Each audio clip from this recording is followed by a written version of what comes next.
በስመ አብ ወወልድ ወመንፈስ ቅዱስ አሃዱ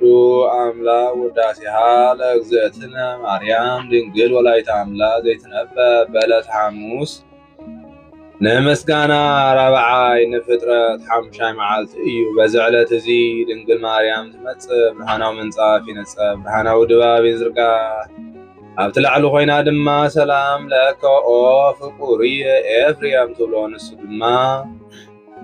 ተዓጢቑ ኢዱ ኣልዒሉ ደው ይብል። ወዲ ሰኒ ትብሎ ክርክር ብዕለተ ሰኒ ስለ ዘውቅዐ ባርኽኒ ይብላ።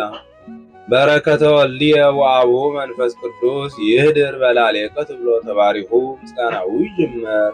ውዳሴ ዘሐሙስ ውዳሴ በሐሙስ ውዳሴሃ ለእግዝእትነ ማርያም ድንግል ወላዲተ አምላክ ዘይትነበብ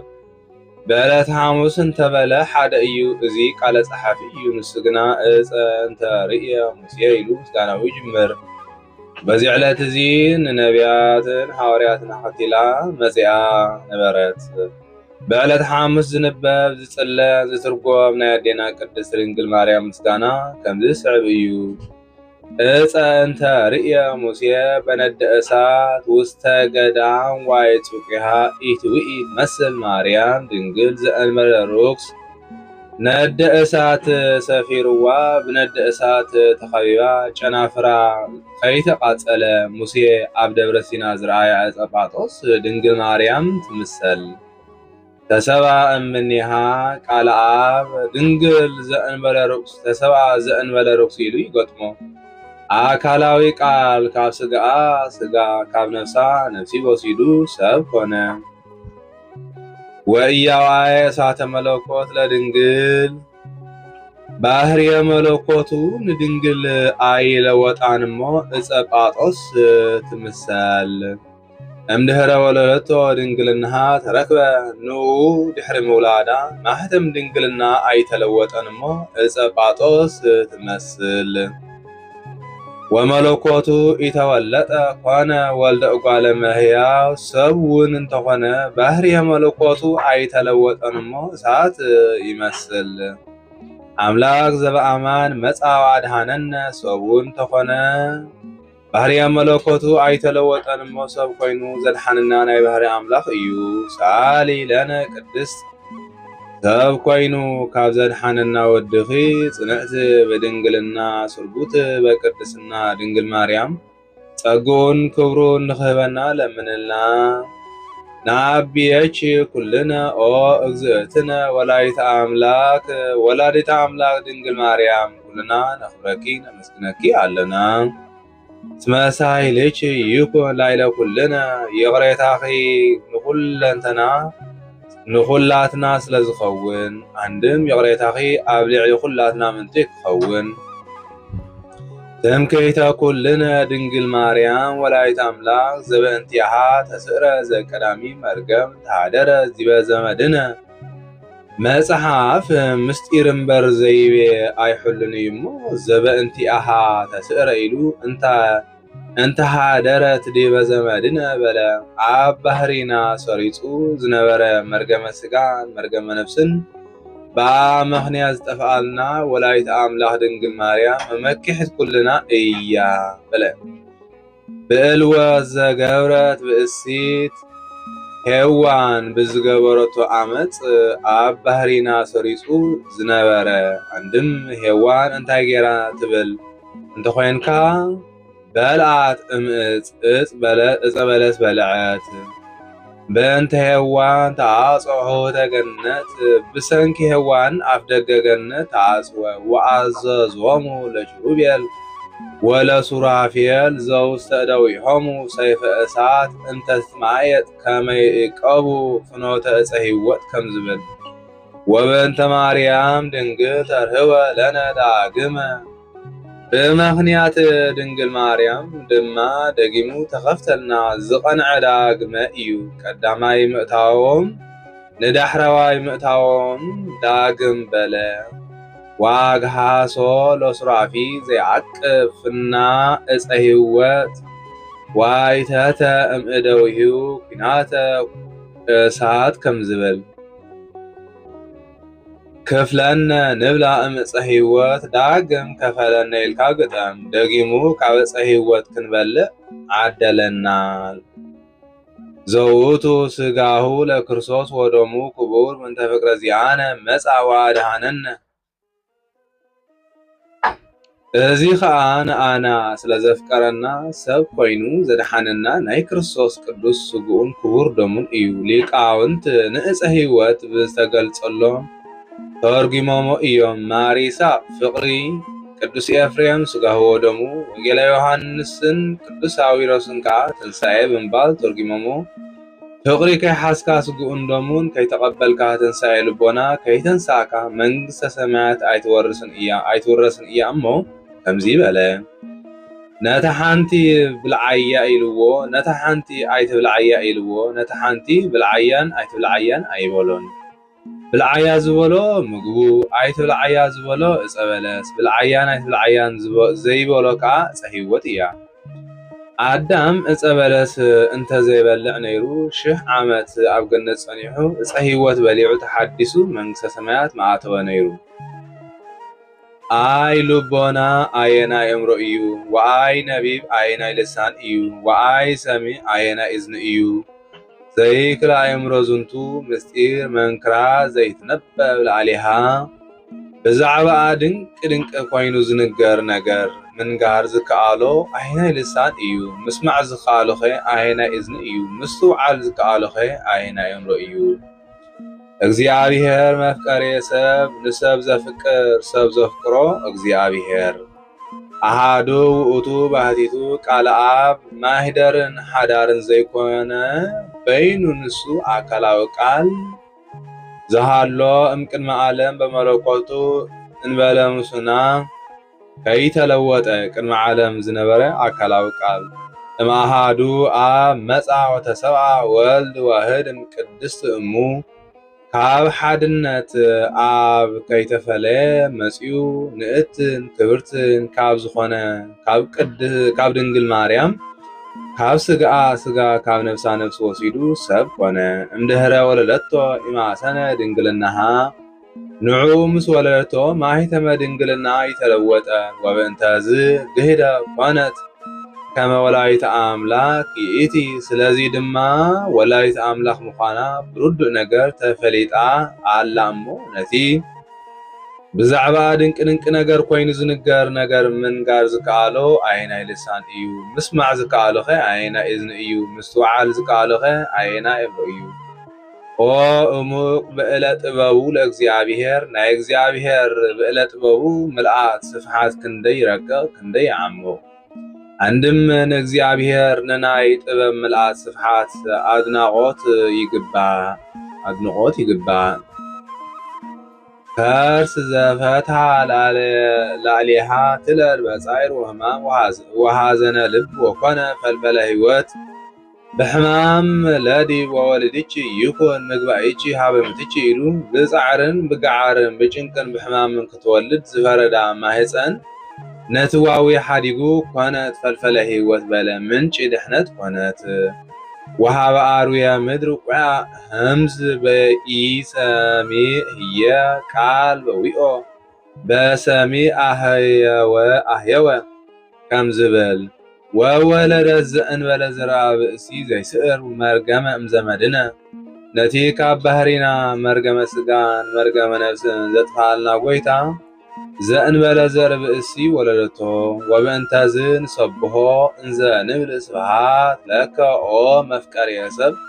ስለዚ ድማ ንሰብ እተፍቅር ሰቡን ዘፍቅረካ ጎይታ ንኣኻ ክብርን ምስጋናን ይግባእካ እዩ እናበልና ነመስግኖ ሄር መድሃኒ ነፍሳቲነ ሄር በህላዊሁ ዘልማዱ ሂሩት እናበልና ነመስግኖ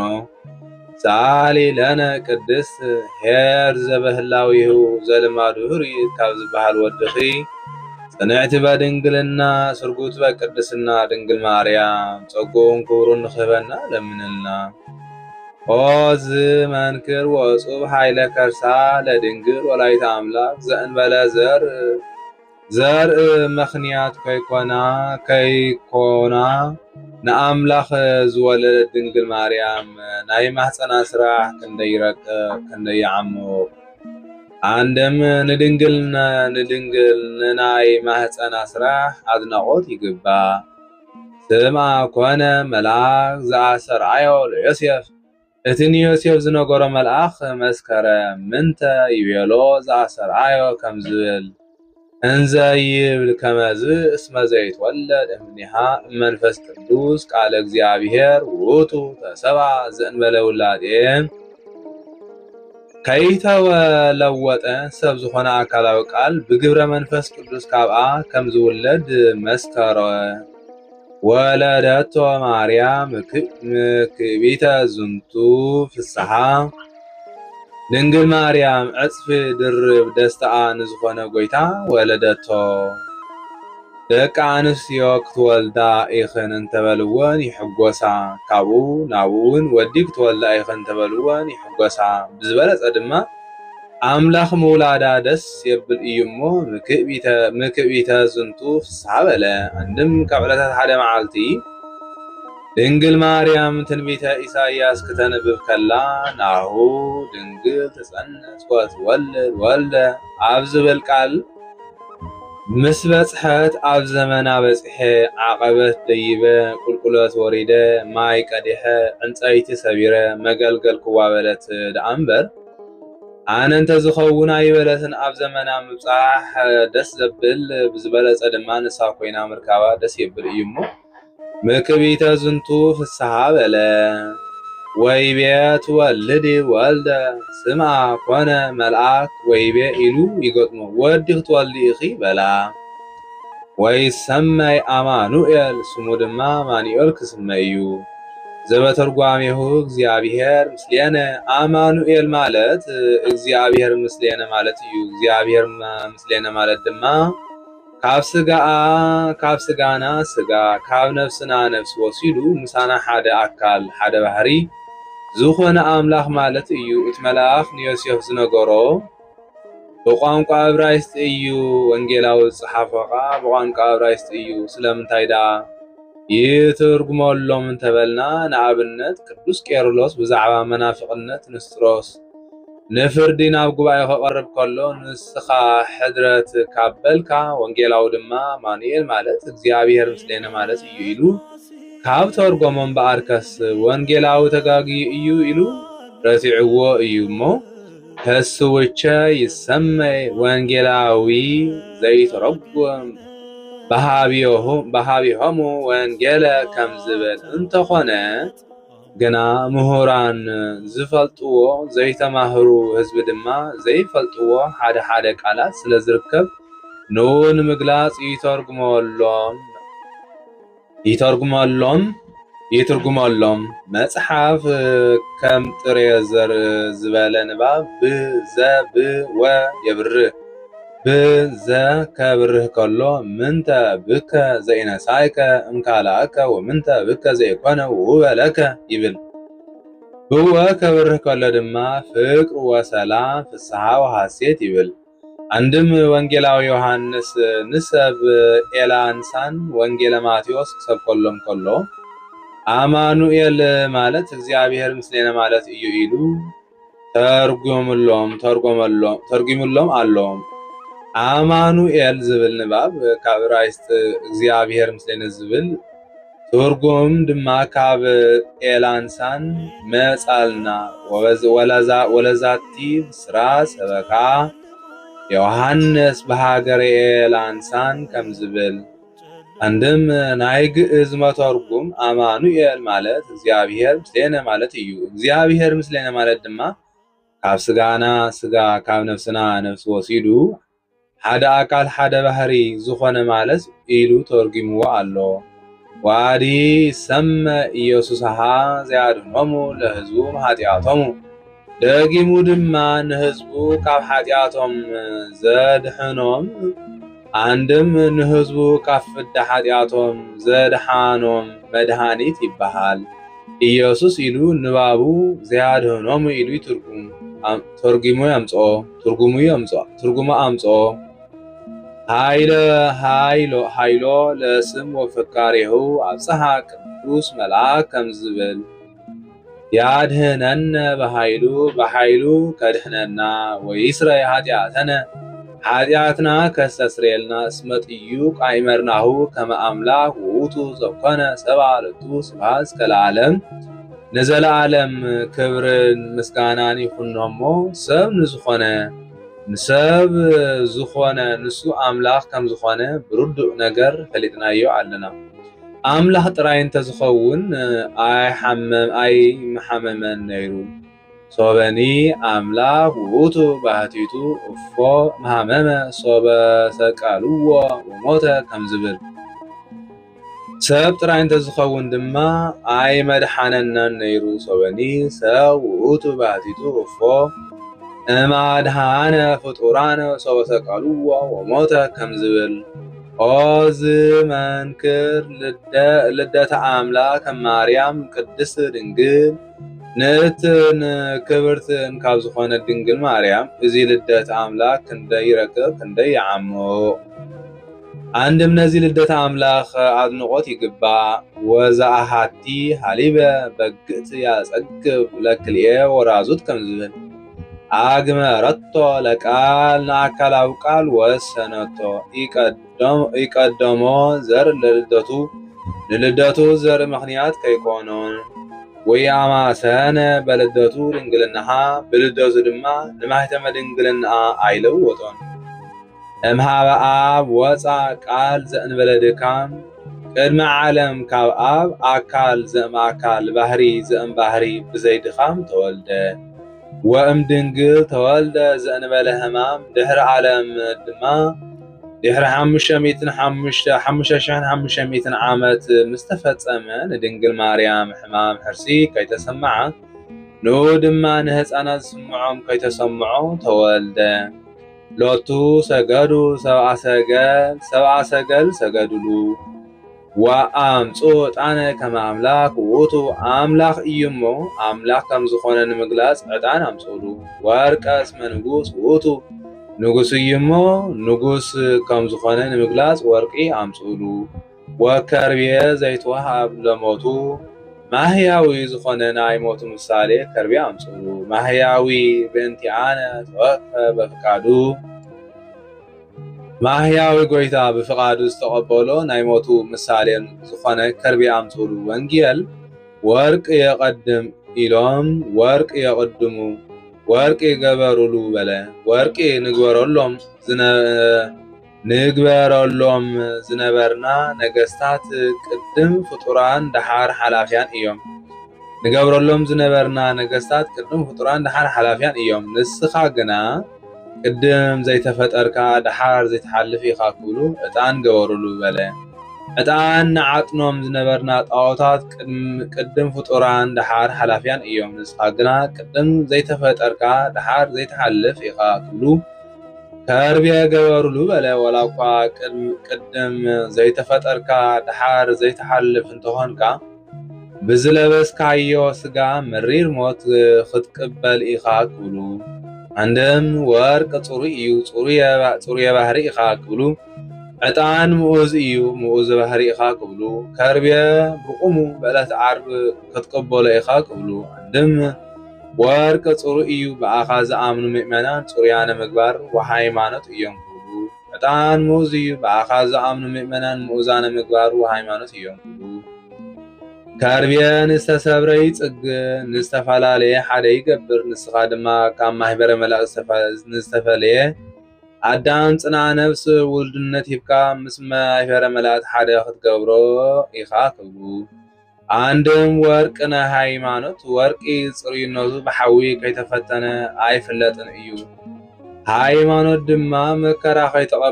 ከይተቀበልካሉ ዓስቢ አይህበካን እዩ። ዕጣን ናይ ተስፋ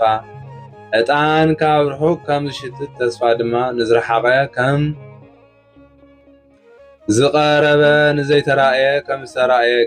ገይራ ተርእየካ። እስመ አሚንሰ ትረስዮ ለዘይሃለወ ከም ዝሃለወ ከም ዝብል ከርቤ ናይ ፍቅሪ ከርቤ ንዝተፈለየ ሓደ ከም ዝገብር ፍቅሪ ከዓ ብሓደ ከም ዝነብሩ ትገብር። ሃይማኖት ተስፋ ፍቅሪ ናትካን ገንዘብ እዩ ክብሉ። عندم ورقي ناي سمائتات كما ورق بأسات فتونهم لسمائت كم زبل عطان ناي بحتاويان عطان كابروحو كم زشتت بحتاويان دما بتسفا يوم زنورو كربيه ناي مؤمنان كربيه حدا كم زقبر مؤمنان دما بفقر حدا يخونو سمائتات بحتاويان مؤمنان ناتكا ገንዘብ እዮም ኩሉ عندم ورقي ناي ملائكة عطان ناي دك آدم كربيه ناي كال فطرت كمال سمو لإيسوس كريستوس يسكر كله برك زب سماعات وزب مدر وبكاليات وإلا تحت مدر كم زبل ملائكة دك آدم كال فطرت ناتكا ገንዘብ እየኦሞ ክብሉ ወርቂ ዕጣን ከርቤ አምጽሉ አሃዱ ውእቱ ባህቲቱ ማህደርን ሓዳርን ዘይኮነ ንሱ በይኑ አካላዊ ቃል ሄር መፍቀር የሰብ ንሰብ ዘፍቅር ሰብ ዘፍቅሮ ሕያዋይ እዩ ታሊ ለነ ቅድስት መፍቀር ሰብ ካብ ዝኾነ ወድኺ ጽንዕቲ በድንግልና ስርጉት በቅድስና ድንግል ማርያም ጸጋውን ክብሩን ንኽበና ለምንልና ኦዝ መንክር ነሳ ሃደ አጽመም ጎበሁ ለአዳም ካብ ጎድና አዳም ሓንቲ ዓጽሚ ወሲዱ እዩ እሞ እዚ ምውሳድ ክንደይ ረቀ ክንደይ ይዓሙ አንድም መንክር በአርያሙ ዝበሃል ጎይታ ካብ ጎድና አዳም ሓንቲ ዓጽሚ ወሲዱ እዩ እሞ ንምውሳዱ አድናቆት ይግባ ወልሃኮ እምኔሁ ብእሲተ እምን የሆነ አዳም እዩ በቲ ካብ አዳም ዘወሰደ ዓጽሚ ንሄዋን ፈጠረ ወኩሎ ፍጥረተ እጓለ እመሕያው ንኹሉ ፍጥረት ሰብ ካብ አዳምን ሄዋንን ፈጠረ ተውህበ እግዚ ቃለ አብ ከምዚ ገይሩ ድማ አካላዊ ቃል ንኩነተ ስጋ ተዋህበ ተሰባም ቅድስት ድንግል ንእትን ክብርትን ካብ ዝኾነ ድንግል ማርያም ካብ ስጋ ካብ ነፍሳ ነፍስ ወሲዱ ሰብ ኮነ ወተሰምየ አማኑኤል አማኑኤል ተባህለ አማኑኤል ማለት ሰብ ዝኾነ አምላኽ ማለት እዩ ወዝ ስም ዓብይ ጥቀም ወኢደሉ ፈሊጠቶ ከም ዝብል ወበእንተዝ ንስአል ሃቢሃ ኩሎ ጊዜ ስለዚ ድማ ኩሉ ጊዜ ናብኣ ንለምን ከመ ታስተስሪ በእንቲአነ ሃበ ፍቁር ወልዳ ንስአል ኩሉ ጊዜ ከመ ታስተስሪ ኩሉ ጊዜ ኢልካ ግጠም ኩሉ ጊዜና ፍቁር ወዳ ምንቲ ክትልምነልና ወትሩ ናብኣ ንለምን ሄር ይእቲ በሃበ ኩሎሙ ቅዱሳን ብኩሎም ቅዱሳን ርህርህቲ እያ ወሊቃነ ጳጳሳት ማምጻት ሎሙ ዘቺያሁ ይጸንሁ ሊቃነ ጳጳሳት ዓስቤ ጵጵስና ክህበና እዩ ኢሎም ንዝተጸበይዎ ኢየሱስ ክርስቶስ ወሊዳትሎም እያ እሞ ሄርቲ ይእቲ ንስአል ሃቢሃ በለ ወለነቢያትኒ አምጻት ሎሙ ለዘበንቲአሁ ተነበዩ ነቢያት ዓስቢ ትንቢትና ክበና እዩ ኢሎም ክወርድ እዩ ክውለድ እዩ እናበሉ ዝተነበይሉ ኢየሱስ ክርስቶስ ወሊዳትሎም እያ እሞ ሄርቲ ይእቲ ንስአል ሃቢሃ በለ ወለሐዋርያትኒ ወለደት ሎሙ ዘሰበኩ በስሙ ሰኩሉ አጽናፈ ዓለም ሐዋርያት ዓስቢ ስብከትና ክህበና እዩ ኢሎም ውስተ ኩሉ ምድር ወፃ ነገሮሙ ወእስከ አጽናፈ ዓለም በጽሐ ነቢቦሙ ከም ዝብል ካብ ጽንፍ እስከ ጽንፍ ዘይሮም ዝሰበኩሉ ኢየሱስ ክርስቶስ ወሊዳትሎም እያ እሞ ሄርቲ ይእቲ ንስአል ሃቢሃ በለ ለሰማይት ወለመሃይምናን ወፃ እምኔሃ ዘተጋደሉ በእንቲአሁ ኢየሱስ ክርስቶስ ለሰማይታት ዓስቢ ትዕግስትና ክህበና እዩ እሞ ኢሎም ኣብ ዓላውያን ነገስታት ዓላውያን መኳንንት አትዮም መከራ ዝተቀበሉሉ ምእመናን ዓስቢ ተጋድሎና ክህበና እዩ ኢሎም ምስ ፍትወታትን ኡክያትን ሓጣውእን ዝዋግኡሉ ኢየሱስ ክርስቶስ ወሊዳትሎም እያሞ ሄርቲ ይእቲ ንስአል ሃቢሃ አንድም ሰማይታት ዓስቢ ትዕግስትና ክህበና እዩ ኢሎም ኣብ ዓላውያን ነገስታት ዓላውያን መኳንንት አትዮም መከራ ዝተቀበሉሉ ምእመናን ዓስቢ ተጋድሎና ክህበና እዩ ኢሎም ምስ ፍትወታትን ኡክያትን ሓጣውእን ዝተዋግኡሉ ኢየሱስ ክርስቶስ ካብኣ ተወልደ በለ ጸጋ ጥበቡ ዘኢታወ በጥበብ እናለከዑ ዝህቦ ብዝሒ ጸጉ ዘይምርመር እዩ እቲ ናይ ባህሪ ክብሩ ናይ ጸጋ በሎ እንተበልና ንሰብ ናይ ጸጋ ኮይኑ ስለዝወሃብ ወዘመለኮቱ ጸጋ ምሉአ ከም ዝብል አንድም ጸጋ ኮይኑ ዝወሃብ ኃይሉ ለአብ ወጸጋ ለአሕዛብ ከም ዝብል አንድም ብኡለ ጸጋ ብተዋህዶ ዝኸበረ በለጋስነቱ ዝኸበረ ስጋይ ብልዑ ደመይ ስተዩ ኢሉ ዝህብ ዘይኮ ካልእ የልበን እሞ ከምዚ በለ ነሰስ እቤስ ኃይሉ ብዘምሕረቱ መርሚርና ንፍለጥ እስመ መጻ ዋድሃነነ ሰብ ኮይኑ ስለዘድሓነና ሳሊ ለነ ቅድስት ሰብ ኮይኑ ካብ ዘድሓነና ወድኺ ጽንዕቲ በድንግልና ስርጉት በቅድስና ድንግል ማርያም ጸጉም ክብሩን ንኽበና ለምንና መሃለ እግዚአብሔር ለዳዊት በጽድቅ ወይንስህ ተዛሪቡ ዘይጠዓስ ምሒሉ ዘይጠልም እግዚአብሔር ንዳዊት በሐቂ መሓለሉ እስመ ፍሬ ከርስከ ነበር ዲዮንበርከ ካብ ባህሪኻ ዝተኸፍለ ወድኻ ኣብ ዙፋንካ ተቐመጠልካ እየ ኢሉ መሓለሉ እዚ ዝተነገረ ደኣ እሞ ንሰሎሞን ዶ ኣይኮነን ተበልና ንግዚኡ ንሰሎሞን ተኾይኑ ፍጻሜኡ ግና ንጎይታ እዩ ነቢየ ያነስእ ለክሙ እግዚአብሔር ማሃዊክሙ ዘከማየ ወለቱ ጽንዕዎ ተባሂሉ ዝተነግረ ንግዚኡ ንኢያሱ እንተኾነ ፍጻሜኡ ግና ንጎይታ ከም ዝኾነ አንድም ሰሎሞን ብግዙፉ ብጸጋ ዝነገሰን ጎይታ ብርቀት ብባህሪ ነጊስወን እዩ አንድም መንግስቲ ጎይታ ዳዊት መንበርከ እግዚኦ ለዓለመ ዓለም ኢሉ ዝተዛረበላ ብስልጣኑ እዩ አንድም ዳዊት ስምዒ ወለትየ ወርእይ ወአጽሚ እዝነች ኢሉ መንበር ገይሩ ዝተዛረበላ ኣብ ልዕሊ ምእመን እዩ አንድም ጎይታ ነጊሱ ምባሉ ብቁሙ በስጋ ዳዊት ዲበ ምግላጹ እዩ ዲበ መንበረ ዳዊት ተጸነ መንግስቱ ለክርስቶስ ከም ዝብል ወሶበ ተወክፎ ውእቱ ጻድቅ ከመ እምኔሁ ይትወለድ ክርስቶስ በስጋ ጻድቅ ዳዊት ክርስቶስ በስጋ ካብኡ ከም ዝውለድ ምስ አመነ ፈቀደ ይህስስ ወይርከብ ማኅደሮ ለእግዚአብሔር ቃል ማኅደር አካላዊ ቃል መርሚሩ ክፈልጥ ደለየ ወፈጸመ ዘንተ በዓቢይ ትጋህ ነዚህ ድማ ብፍጹም ትግሃት ቆኖና አተወ ወእምዝ ጸርሐ በመንፈስ ወይቤ ናሁ ሰማይናሁ በኤፍራታ ወማኅደሮ ለያዕቆብ ወማኅደሮ ለአምላክ ያዕቆብ ድሕሪዚ ብመንፈስ ቅዱስ ተገሊጹሉ ኣብ ኤፍራታ ተወሊዱ ኣብ መብልዕ ማል ደቂሱ ብጨርቂ ተጠቕሊሉ በገዛ ሕፃናት ክበኪ ሰማዕናዮ በለ እንተ ይእቲ ቤተልሔም ዘሃረያ አማኑኤል ይትወለድ ውስቴታ በስጋ ለመድኃኒተ ዚአነ ነሳ ድማ ንአና ንምድሓን አማኑኤል ስጋ ክውለደላ ዘሃረያ ቤተልሔም እያ ዳዊት ንኢያብዮስዮን ወጊኡ ደብረ ጽዮን አቅኒዑ በጽሕሪ ብዘግባ ኣብ ዝተሰርሐ ቤት ተቐሚጡ ከሎ ነቢይ ናታን ክበጽሖ መጸሙ ሓዚኑ ረአዮ እንታይ ደኣ ሓዚንካ በሎ እንታይ ከኣለኒ ዘየሕዝን ኣነ ብጽሕድን ብዘግባን ኣብ ዝተሰርሐ ቤት ተቐሚጠ ታቦት ጽዮን ኣግና ኣብ ድኳን ተቐሚጣ ኣላ በሎ እዚ ደኣ እሞ እንታይ ግድኻ ጸላኢ ጠፊኡልካ እዩ ስለምንታይ ዘይተሃንጸላ በሎ ህንጻ እንተኾነስ ንስኻ ናብ እግዚአብሔር ከየመልከትካለ ይኸውን ድዩ በሎ በዚ ጊዜ እዚ ክልቲኦም ቅኖና ኣተው ብዛዕባ ቤት መቅደስ ንነቢይ ናታን ተገሊጹሉ አኮ አንተ ዘትነድቅ ሊተ ቤተ አላ ወልድከ ዘወፃ እምሃብቄከ ውእቱ ይነድቅ ሊተ ቤተ በስምየ በሎ ንዳዊት ግና ዝበለጸ ነገረ ስጋዌ ተገሊጹሉ ናሁ ሰማይናሁ በኤፍራታ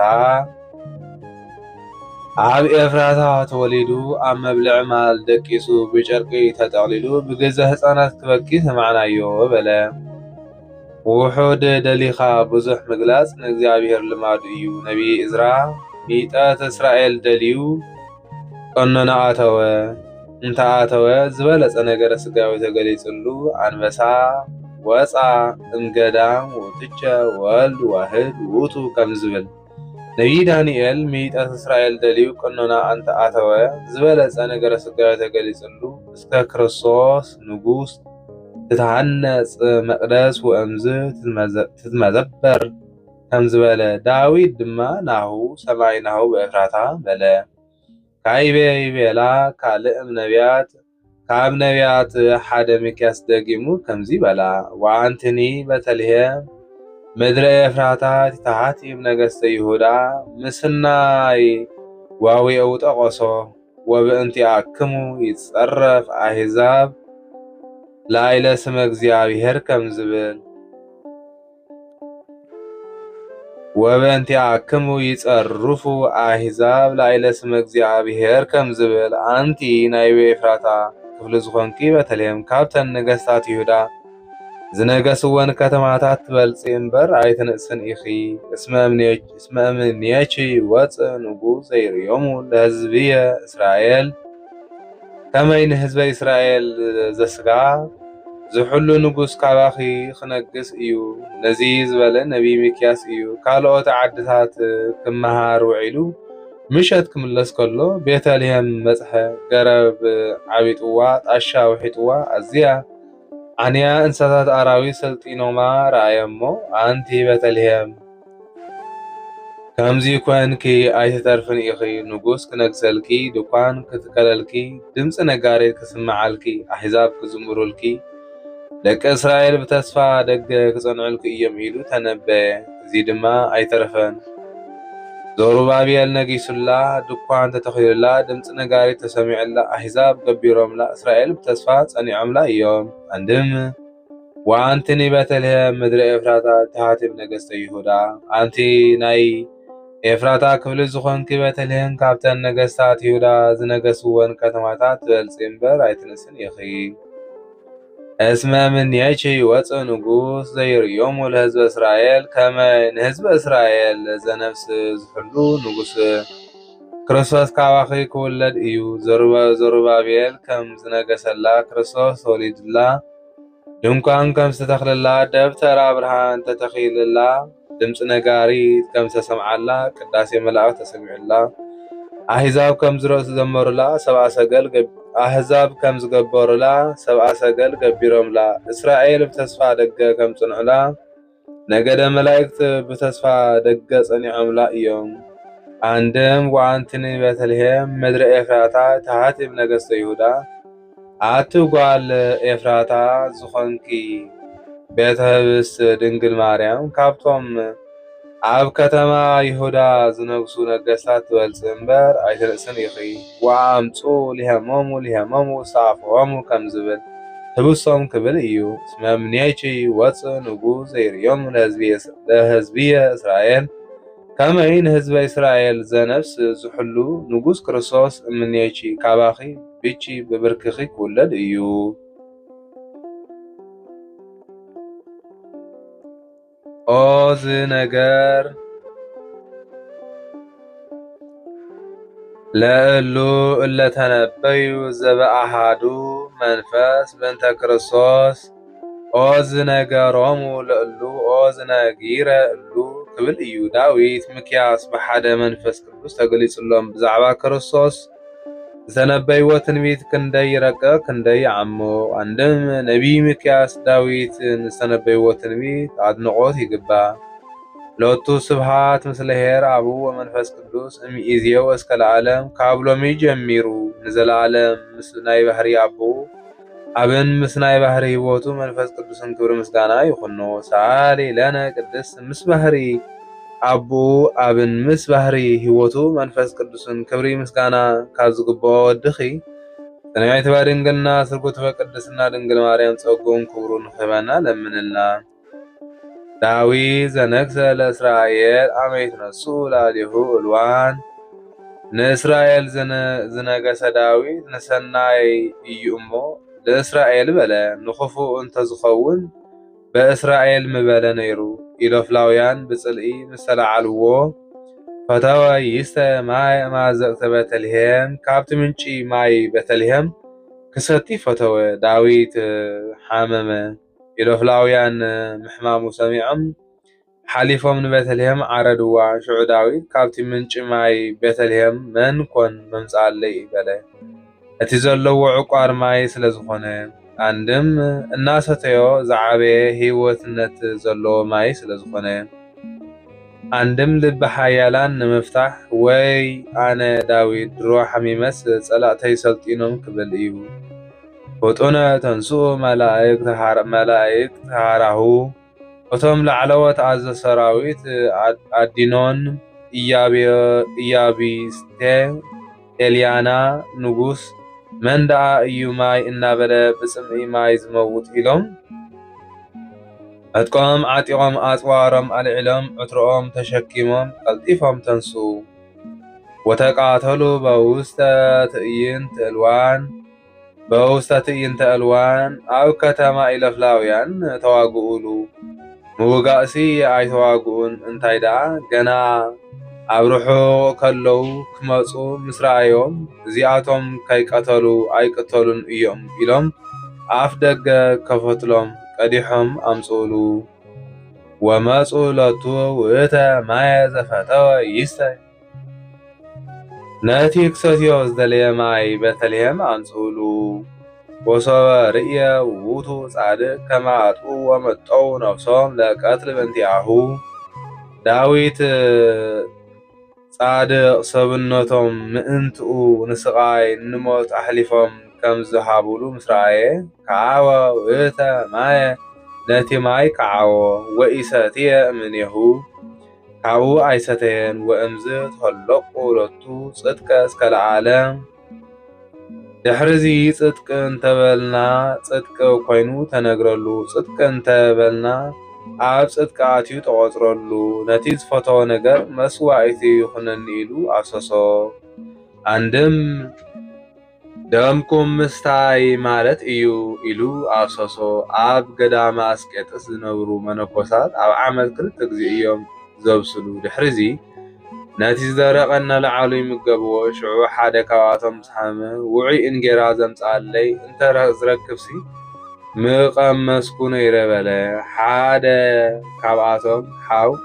ሓው መንዳ እዩ ውዑይ እንጌራ እናበለ ዝመውት ኢሉ በቲ በርበር ዝተባህለ ሽፍታ ዘሎ ቦታ ሓሊፉ ከይዱ ውዑይ እንጌራ ኣምጽአ እንካ በል ኣምጽኤልካ ኣለኹ ቅመስ በሎ ኣብ ዝኸትካዮ ድቀት እንተ ዝረኽበካ ክትሓልፎ ከለኻ በርበር እንተ ዝቐትለካ ስጋኻ ምብላዕዶ ኣይኮነን ኢሉ ኣይከውንን እዩ ኢሉ ኣበ እምቢታ ምስ እምቢታ ንምንጽጻር ዳ እምበር ንሱስ ተለሚኑ ቀሚሱ እዩ። ዳዊት ዘነግሰ ለእስራኤል ኣበ ይትነሱ ላዕሌሁ ዕልዋን እስራኤል ማለት ህዝበ እግዚአብሔር ማለት እዩ። ኣብ ልዕሊ ፍጥረቱ ዝሰልጠነ አዳም ፍትወታትን ውቅያትን ሓጣውን ብጽሊም ዝተላዕልዎ ፈተወ ይስተይ ማይ እምኣዘቅተ ቤተልሔም ካብ ድንግል ማርያም ዝተረኽበ ካብ ጎኒ ጎይታ ዝመንጨወ ማየ ጎቦ ክሰቲ ደለየ ፍጡነ ተንሥኡ መላእክተ ሃራሁ እቶም ቀንዲ ናይ ትሩፋት ላዕለዎ ዝኾኑ ሃይማኖት ትውክልት ተፋቅሮ ቀልጢፎም ተንሥኡ ወተቃተሉ በውስተ ትዕይንተ ዕልዋን ወአምጹ ለቱ ውእተ ማየ ዘፈተወ ይስተይ ከም ዝብል ወተቃተሉ በውስተ ትዕይንተ ዕልዋን ኣብ ከተማ ኣጋንንቲ ተዋግኡሉ ወአምጹ ለቱ ውእተ ማየ ዘፈተወ ይስተይ ነቲ ክሰትዮ ዝደለየ ማየ ጎቦ ኣምጽኡሉ በለ አዳም አድሕነኒ ደኣ በሎ እምበር ተሰቐለለይ ሞተለይ ኣይበሎን ወሰበ ርእየ ውእቱ ጻድቅ ከመ አጥኡ ወመጠው ነፍሶም ለቀትል በእንቲአሁ አዳም ሃይማኖት ትውክልት ተፋቅሮ ንጎይታ ንሕማም ንሞት ኣሕሊፎም ከም ዝሃብሉ ምስ ረአየ ዓወ ውእተ ማየ ዝኾነ ጻድቅ ደሙ ብሰማዕትነት ዘፍስስ ኮነ ወኢሰትየ እምኔሁ ብደሙ ኣይደሓነን ወእምዝ ተኸለቁ ለቱ ጽድቀ እስከ ለዓለም ድሕሪዚ ጽድቅ እንተበልና ጽድቅ ኮይኑ ተነግረሉ ጽድቅ እንተበልና ኣብ ጽድቅ ኣትዩ ተነግረሉ ኣማን መነኑ ሰማይ ጣዕማ ለዛ ዓለም አማን መነኑ ሰማይ ጣዕማ ለዛ ዓለም አድኒኖን ኢያቡስቴ ኤልያና ጣዕሚ ዓለም ከም ዝነዓቑ ዳዊት ጣዕሚ ማይ ከም ዝነዓቐ ሰማዕታት ድማ ጣዕሚ ዓለም ነዓቑ። ወከዓው ደሞሙ ብእንተ እግዚአብሔር አድኒኖን ኢያቡስቴ ኤልያና ምእንቲ ዳዊት ኢሎም ደምና ነፍስስ ከም ዝበሉ ዳዊት ነቲ ማይ ከም ዘፍሰሶ ሰማዕታት ድማ ምእንቲ እግዚአብሔር ኢሎም ደሞም አፍሰሱ። ወተዓገሱ ሞተ መሪረ በእንተ መንግሥተ ሰማያት አድኒኖን ኢያቡስቴ ኤልያና ምእንቲ ዳዊት ኢሎም መሪር ሞት ንተዓገስ ከም ዝበሉ ዳዊት ድማ ጽምኢ ማይ ከም ዝተዓገሰ ሰማዕታት እውን ምእንቲ መንግሥተ ሰማያት ኢሎም መሪር ሞት ተዓገሱ። ተሳሃለነ በከመ ሳይልከ እንዘ ይብሉ ዘለዎ እዩ ከም ምሕረትካ የቕረበለና እናበሉ አንድም ሊቅ ከምዚ ይብል ንሕናስ ከም ሰማዕታት ኣብ ዓላውያን ነገሥታት ዓላውያን መኳንንቲ አቲና ነቲ መከራ ተዓጊስና ተቐቢልና ከም ምእመናን ምስ ፍቶታት እኩያት ሓጣው ተዋጊና ሲዒርና ክንድሕን ኣይከኣለናን እዩ እሞ ከም ምሕረትካ የቕረበለና በለ። እንታይ ደኣ አመስግነኒ እንተበለቶ ናብ ካልእ ከደ እንተበልና ናብ ካልእ ከይዱ ኣይኮነን። ዳዊት አቦዋ እዩ መንግሥተ ሰማያት ዝውረስ ካብኣ ብዝተዋሃዶ ስጋ እዩ። እቲ ናታ ስጋ ድማ ካብ ዳዊት ዝተረኸበ ስለዝኾነ እዩ። ሰአሊ ለነ ቅድስ ከም ብዝሒ ምሕረቱ ይቕረ ካብ ዝበለልና ወድኺ ጽንዕቲ በድንግልና ስርጉት በቅድስና ጸጉም ክብሩን ንኽበና ለምንልና። አሃዱ ዘእም ቅድስ ሥላሴ ርእዮ ተትናነ ካብ ሰለስተ አካላት ሓደ አካል ብግብሪ አጋንንት ምርጋጽና ረአየሞ አጽነነ ሰማየ ሰማያት ባህሪዩ ትሕት አቢሉ መጻ ወሃደረ ውስተ ከርሰ ድንግል ሰብ ምኹን ምዃን ኣብ ማህፀን ድንግል ሓደረ። አንድም አሃዱ ዘእም ቅድስ ሥላሴ ርእዮ ተትናነ ካብ ሰለስተ አካል ሓደ አካል ብእግሪ አጋንንት ምርጋጽና ርእዩ አጽነነ ሰማየ ሰማያት ባህርየ መላእክት ባህሪ አይገበረን መጻ ወሃደረ ውስተ ከርሰ ድንግል ባህርየ ሰብ ባህርየ ንምግባር ኣብ ማህፀን ድንግል ሓደረ ይነስኦ ለዘነስኦ እመላእክት ዘእንበለ ዳእይሙ ዘራ አብርሃም ከም ዝብል ወኮነ ሰብአ ከማነ ዘእንበለ ኃጢአት ባህቲታ ብዘይካ በይና ኃጢአት ከማና ሰብ ኮነ ኣብ ባህሪና ከእትዎ ከሎ ከማነ መለ ይብል ካብ ባህሪና ከውፅኦ ከሎ ከዓ ዘእንበለ ኃጢአት ባህቲታ ይብል። ወተወልደ በቤተልሔም በከመ ሰበኩ ነቢያት ከምቲ ዳዊት ሚክያስ ኣብ ቤተልሔም ክውለድ እዩ ኢሎም ዝተነበይዎ ኣብ ቤተልሔም ተወልደ። አድሃነነ ወቤዞነ ብነፍስን ስጋን ፈጺሙ አድሃነነ በመለኮቱ ቤዞነ በሰብነቱ ይሙት ቤዛነ በትስብእቱ የሃበነ መድኃኒተ ዘከመ መለኮቱ ከም ዝብል ወረሰየነ ህዝበ ዚአሁ ህዝቢ ዘይነብር ንሕና ህዝቡ ገበረና ህዝቡ ዘይነበርና ንሕና